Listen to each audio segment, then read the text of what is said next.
Olá, irmãos, graça e paz.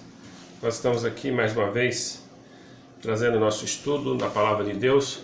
Hoje nós vamos fazer uma pequena inversão. Hoje de manhã nós vamos estar falando no Evangelho de João e hoje à noite nós vamos estar pregando em Apocalipse, porque a gente ainda tem que dar uma estudada melhor ainda no Apocalipse, algumas partes que ainda estamos apurando. Então eu vou ter a tarde para mim estar estudando. Então vamos abrir nossas Bíblias para o Evangelho de João, capítulo 21, verso 15. E nós vamos ler o verso 15 em diante. Evangelho de João 21, versículo 15. Então assim diz o seguinte, a palavra de Deus. Depois de terem comido, perguntou Jesus a Simão Pedro: Simão, filho de João, amas-me mais do que estes? Outros? Respondeu: Sim, Senhor, tu sabes que te amo. Ele lhe disse: Apacenta os meus cordeiros. Tornou a perguntar-lhe pela segunda vez: Simão, filho de João, tu me amas? Ele respondeu: Sim, Senhor, tu sabes que te amo. Disse-lhe Jesus: Pastorei as minhas ovelhas. Pela terceira vez, Jesus lhe perguntou: Simão, filho de João, tu me amas? Pedro entristeceu-se por ter ter dito pela terceira vez: Tu me amas? E ele respondeu: Senhor, tu sabes todas as coisas, tu sabes que eu te amo. Jesus lhe disse: Apacenta as minhas ovelhas. Em verdade te digo que quando eras mais moço, tu te cingias a ti mesmo e andava por onde queiras. Quando, porém, fores velho, estenderás as mãos e outro te cingirá e te levará para onde não queres. Disse isso para significar com que gênero de morte Pedro haveria de glorificar a Deus. Depois de assim falar, acrescentou-lhe: Segue-me. Então Pedro, voltando-se, viu que também o ia seguindo o discípulo a quem Jesus amava, o qual, nascer do Senhor, reclinara-se ao peito de Jesus e perguntara: Senhor, quem é o traidor? Vendo-o, pois, Pedro perguntou a Jesus: E quanto a este? Respondeu-lhe Jesus: Se eu quero que permaneça até que eu venha, que te importa? Quanto a ti, segue-me. Então se tornou corrente entre os irmãos o dito de que aquele discípulo não morreria. Mas Jesus não dissera que tal discípulo não morreria, mas se eu quero que ele permaneça até que eu venha, que te importa? Amados irmãos, queremos intitular nosso estudo de hoje de A Restauração de Pedro. No último estudo que nós demos, nós falamos a respeito da negação de Pedro a Jesus. Ele negou Jesus 3 vezes. E a palavra de Deus diz ali que ele nega Jesus. A hora que o galo canta, ele toma consciência do que ele fez e ele chora amargamente. Bom, ali talvez nós podemos ter já o início do seu arrependimento, mas ele ainda não foi restaurado. Então, às vezes, quando alguém comete um pecado e às vezes ele fica tão abatido, tão entristecido, que ele precisa também ser restaurado, ele precisa ser revigorado, ele tem que realmente saber e com certeza que o Senhor o perdoou, por mais que talvez a pessoa saiba a teologia de que Deus o perdoou, mas lá o seu sentimento ele não sente-se perdoado. Mas então ele tem que saber que Deus o perdoou, independente dos seus sentimentos. Se houve um verdadeiro arrependimento, então a comunhão precisa ser restaurada. Então, muitas vezes o diabo usa os nossos próprios sentimentos para que a gente fica choramingando o que nós fizemos de errado e continuemos longe de Deus ou sentindo impotente para fazer as coisas e não fazemos as coisas. E assim a vida vai passando e nós não servimos a Deus. Então essa passagem aqui é muito importante para nós nesse sentido. Então o contexto, irmãos, nós vamos estar lembrando aqui, quando Pedro nega Jesus, antes é quando Jesus estava sendo preso. Agora aqui no capítulo 21, Jesus já foi preso, ressuscitou, já foi preso, morto, ressuscitou. E ele está aqui numa das aparições que ele faz aos seus discípulos, antes dele ser elevado às alturas. Então ele ainda estava naquele período de que ainda estava na terra, mas depois de ter ressuscitado. E Jesus faz um trabalho importantíssimo com Pedro antes de ir para o céu, que é restaurar a sua comunhão com ele, a vida de Pedro, para que ele possa estar pronto, preparado para a tarefa que ele iria exercer diante de Deus como apóstolo. Então aqui Jesus começa fazendo-lhe uma mesma pergunta. Ele vai repetir essa mesma pergunta 3 vezes. E a pergunta a primeira vez Jesus pergunta assim, olha, Jesus fala assim: Pedro, Simão Pedro, filho de João, amas-me mais do que estes outros? Pedro falou, antes ali de cair de negar Jesus 3 vezes, ele falou assim, ó, ainda que todos te abandonem, eu jamais faria isso. Quer dizer, ele disse, olha, eu amo o Senhor mais do que todos os outros.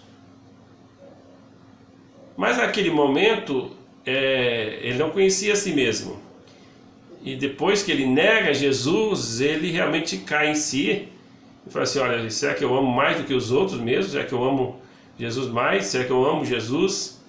E Jesus então faz essa pergunta para que ele reflita e para que ele pense, né? E para que ele realmente tenha a convicção de que ele ama Jesus. Então Jesus pergunta para ele: Pedro, filho de Simão, você me ama mais do que os outros? E Pedro responde Jesus. Então a resposta de Jesus, de Pedro, parece que não tem dúvida. Quando ele fala assim, olha, sim, Senhor, tu sabes que te amo. Então ele disse, então apacenta os meus cordeirinhos. Bom, qual o problema aqui então? Se ele deu a resposta em prontidão, mas por que Jesus depois vai perguntar de novo a mesma pergunta? O problema aqui é que não dá para a gente entender aqui no próprio português, mas quando a gente vai observar as palavras usadas aqui, Jesus usa a palavra amor sacrificial. Tu me amas com amor sacrificial, a ponto de dar a minha vida, a sua vida por mim, né? Ou a palavra agape, né? E Pedro não tem coragem de usar essa mesma palavra. Ele diz, Senhor, tu sabes que eu gosto de ti. Ele não usa a mesma palavra que está disposto a fazer o sacrifício por Jesus. Então Jesus talvez queria ouvir essa palavra, que estaria disposto a dar a sua vida por ele, mas ele não ouviu. Então Jesus pergunta de novo, usando a mesma palavra. Perguntou novamente, pela segunda vez, Simão, filho de João, tu me amas? E ele respondeu, Senhor, tu sabes que te amo. Disse-lhe, pastorei as minhas ovelhas. Nós vamos estar falando assim só nessa pergunta, depois nós vamos ver aqui na questão do pastorear as ovelhas. Então, mais uma vez, Pedro usa a mesma palavra. E Jesus também usa a mesma palavra. Jesus usa a palavra do amor sacrificial e Pedro já usa uma palavra de menos força, que é o amor fraternal, com amor que não precisa de sacrifício, né? Então aqui ele diz, eu gosto do Senhor. Ainda mais Jesus fala assim, então apacenta as minhas ovelhas. Mas Jesus então faz a mesma pergunta pela terceira vez. Pela terceira vez perguntou Simão, Simão, filho de João, tu me amas? E aqui Pedro então ele vai cair em si, diz aqui, Pedro entristeceu-se por lhe falar, ou por lhe ter feito, por ter dito pela terceira vez, tu me amas? Então agora Pedro responde diferente. Ele não vai dar aquela resposta já precipitada como ele está acostumado a fazer. Então ele vai dar a resposta da seguinte forma. Ele vai dizer o seguinte, Senhor, tu sabes todas as coisas. Esse tu sabes todas as coisas, o Senhor sabe do meu pecado. O Senhor sabe que eu te neguei. Tu sabes todas as coisas. Tu sabes que eu te amo. Então veja, quando ele fala, tu sabes todas as coisas, então ele disse, tu sabes todas as coisas e tu sabes que eu te amo. Então, nesse momento, Pedro realmente usa a palavra correta. O Senhor sabe que eu te amo, mas o Senhor sabe que eu te neguei. O Senhor sabe que eu pequei, mas meu amor não diminuiu. Isso aqui é muito importante. E Jesus então repete pela terceira vez, então apacenta as minhas ovelhas. O que Jesus está dizendo aqui quando ele repete também as 3 vezes, quando ele diz, olha, você me ama, então apacenta as minhas ovelhas. Apacenta as minhas ovelhas, apacenta as minhas ovelhas. Então o seu chamado para o ministério. Na verdade, quando Deus chamou ali ele, os seus discípulos, ele já estava pensando neles, no ministério deles. Que quando Jesus partisse, eles seriam aqueles que iriam difundir o evangelho por todo mundo. Então, mas ele precisava restaurar Pedro. Pedro precisava estar firme, forte, para poder realmente fazer a obra que precisava ser feita. Então, Jesus então fala assim, olha, então você me ama, então o que você vai fazer? Você vai apacentar as minhas ovelhas. Apacentar as ovelhas, aqui Deus usou uma figura de linguagem de um pastor pastoreando as suas ovelhas. O que um pastor faz? De acordo com o Salmo 23, o pastor ele leva as ovelhas para as águas, para tomar água com segurança, ele leva para pastos verdejantes, ele tem a vara e o cajado que consola as ovelhas, ou seja, que dá segurança para as ovelhas, ele protege as ovelhas. Então Jesus usa essa figura de linguagem para dizer, apacenta as minhas ovelhas. Só que Jesus não estava chamando ele para ser pastor de ovelhas no sentido literal. Jesus estava chamando ele para ser pastor de ovelhas, almas, das almas dos homens. Então Jesus faz isso, apacenta as minhas ovelhas, apacentar, que cuida das minhas ovelhas. Dá para eles o que eles precisam. Eles precisam de alimento. Então, olha, você vai nutrir alimento, você vai pregar a palavra de Deus, você vai falar da palavra de Deus.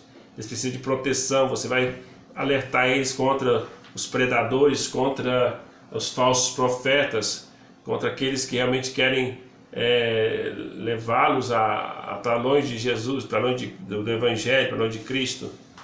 Isso que é apacentar as ovelhas. É um trabalho de um pastor. Na verdade, aqui é um pastor. O Pedro já é diferente, ele vai ser um apóstolo, né? Ele vai ser aquele que vai ter autoridade apostólica, que é diferente de um pastor. Então, mas a função dele seria o que? Apacenta as minhas ovelhas. E aqui o Senhor vai acrescentar alguma coisa interessante aqui. Logo que ele diz pela terceira vez, e Pedro diz, ó, tu sabes todas as coisas, tu sabes que eu te amo. E quando ele fala, então repete pela terceira vez, de apacentar as ovelhas, ele diz o seguinte, em verdade te digo que quando eras mais moço, tu te cingias a ti mesmo, andava por onde querias. Quando fores velho, estenderás as mãos e outro te cingirá e levará para onde não queres. Deus está falando, Deus está dizendo para ele que ele iria morrer por Jesus. A sua vida seria realmente entregue para Jesus. Então ele serviria ele até a morte. O gênero de morte que ele daria aqui, que Jesus está falando, é que ele seria preso, seria levado para onde que os outros queriam, não seria mais onde ele queria. Então, será que nós estamos prontos para servir a Deus até a morte? Ou até as consequências, até as últimas consequências? Pedro, a vida de Pedro foi uma vida de servir ao Senhor. Então aqui precisava acontecer essa restauração de Pedro e ele recebeu essa restauração. Mas para ele ser preparado definitivamente para pregar o Evangelho, ainda precisava outra coisa. Precisava do Espírito Santo. Aquilo que aconteceu no capítulo 2 de Atos dos Apóstolos. O Espírito Santo desce sobre eles e Pedro, então, cheio do Espírito Santo, começa a cumprir isso que Jesus está falando, apacentar as ovelhas, prega o evangelho. Então Pedro, ele prega o evangelho pela primeira vez, né, depois da ressurreição, da ascensão de Jesus, e o Espírito Santo estava com ele, porque ele estava cheio do Espírito Santo. E Deus abençoou a tal ponto sua pregação, que 3.000 almas foram convencidas pelo Espírito Santo e pela palavra a se renderem aos pés de Jesus. Na verdade, a Bíblia fala que é 3.000 homens. Isso quer dizer que se os homens se converteram, logo vieram as mulheres, os filhos, etc. e tal. Então, aquela pregação, primeira pregação de Pedro, teve muita repercussão. E sendo ele restaurado aqui, sabendo que ele amava Jesus, que estava pronto para fazer a obra, só lhe faltava então o Espírito Santo. Então muito importante, meus irmãos, sabe assim, eu estou em comunhão com Deus, não há nenhum pecado na minha vida, confessei todos os meus pecados, está tranquilo, eu amo Jesus, tenho certeza disso, mas para eu fazer a obra de Deus, para eu pregar o Evangelho, eu preciso ser cheio do Espírito Santo. Então, porque o Espírito Santo é que vai chegar naquela alma e convencer aquela pessoa do pecado, da justiça e do juízo. Eu não posso convencer ninguém. Então eu tenho que ir sempre no poder do Espírito Santo para fazer a obra. Então isso é importante. E eu mesmo tenho que estar cheio do Espírito Santo. Então eu mesmo tenho que estar controlado por Ele. Eu tenho que estar realmente completamente entregue a Ele, disposto realmente a fazer a vontade dEle, para que eu possa ser um vaso útil nas mãos de Deus. Então é isso que Deus está querendo de nós. Deus quer de você, quer de mim. E não é que Deus está querendo que todos apacentem as ovelhas, que todos fossem para apacentar as ovelhas. Onde estariam as ovelhas para serem apacentadas, né? Se Deus chamasse todos para ser pastor. Mas nós temos nas Escrituras muitas outras coisas que precisam ser feitas para Cristo. Nós precisamos de evangelistas na igreja. Precisamos de pessoas que vão evangelizar, pessoas que são chamadas para evangelizar. E quando essas pessoas são chamadas para evangelizar, Deus usa as pessoas para a conversão de almas. O pastor, a função do pastor é mais discipular a igreja dentro daquelas áreas de estar alimentando a ovelha, protegendo a ovelha e preparando as ovelhas para fazerem o seu trabalho. Essa é a função dele, além de estar orando pelas ovelhas, cuidando delas e assim por diante. Então o pastor tem que vai fazer essas coisas. Mas nós precisamos de pessoas que vão fazer a obra, pessoas que vão ganhar outras para Cristo. Então, olha, eu como pastor eu não posso, a probabilidade de eu ganhar um amigo seu para Cristo é praticamente zero. Mas você que conhece ele, você que tem amizade com ele, você pode colocar isso no seu propósito, você ganhar esses amigos para Cristo. Em primeiro lugar, você tem que viver a vida cristã.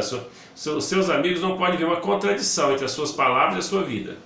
Se eles verem contradição e você falar de Jesus, eles vão fazer chacota nas suas costas. Então, viva de acordo com aquilo que você fala, certo? Então, em segundo lugar, você tem que estar disposto. Tem que estar preparado, disposto para fazer. Então, assim como Pedro Deus estava colocando a paceta das minhas ovelhas, seja disposto a fazer, você também tem que estar disposto a fazer a obra. Ganhar almas para Cristo, falar de Jesus para as outras pessoas. Então esse é o trabalho que precisa ser feito. Todo crente precisa fazer isso. Porque o seu círculo de amizade, só você pode ganhar eles para Cristo. Certo? Se nós sairmos aqui evangelizando de casa em casa, Deus pode nos dar alguns frutos. Mas Deus vai nos dar muito mais frutos se você for colocar no seu propósito ganhar seus amigos para Cristo. Tá? Então, os seus amigos inclui quem? Inclui seus familiares, colegas de trabalho, vizinhos que você pode estar fazendo amizade, e outros que Deus coloca na sua vida como pessoas que você pode estar evangelizando. Então, por exemplo, se você trabalha no comércio, tem clientes, se você trabalha na escola, tem os alunos, tem os colegas, professores, assim por diante. Então, sempre tem uma gama de pessoas no qual a gente pode estar realmente fazendo o trabalho. Então, essa pergunta de Jesus e essa afirmativa de Jesus é muito importante. Você me ama? Então, você ama Jesus? Então, apacenta as ovelhas dele. Fale de Jesus Cristo. Ame as almas que Jesus quer ganhar, para que Jesus quer que sejam salvas. Se você ama Jesus, mas você não quer fazer o nome dele ser conhecido, então olha, aquele que a gente ama, a gente quer falar bem dele. Se você ama a sua esposa, se você é casado, ama a sua esposa, então, se alguém pergunta como é que vai a sua esposa, tá muito bem. E aí você vai querer falar bem dela. Você vai querer falar uma coisa boa dela. E vice-versa, a esposa do esposo também. Então, se você ama Jesus, fale de Jesus.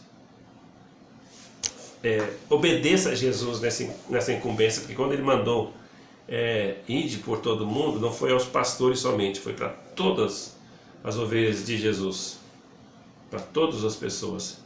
Ide, portanto, fazer discípulos de todas as nações, batizando em nome do Pai, do Filho e do Espírito Santo. E recebereis poder ao descer sobre vós o Espírito Santo, e sereis minhas testemunhas, tanto em Jerusalém, Samaria,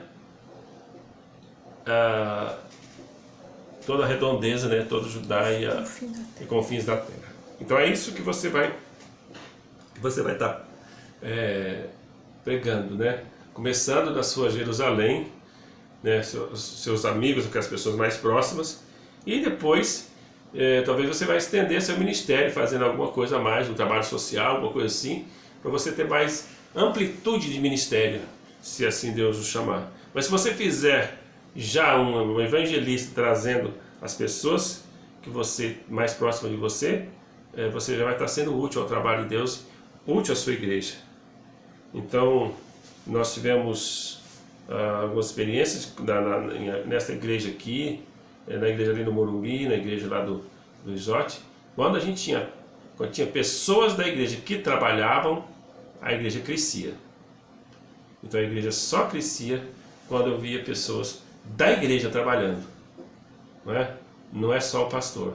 Então, se a igreja está acostumada a vir nos cultos, ir embora e só voltar no outro domingo e não fazer mais nada, gente, aí fica, nós contratamos o pastor para fazer tudo. Não vai, o pastor não vai fazer tudo, porque o pastor vai ter que optar: ou alimenta você, ou vai fazer o trabalho de evangelista.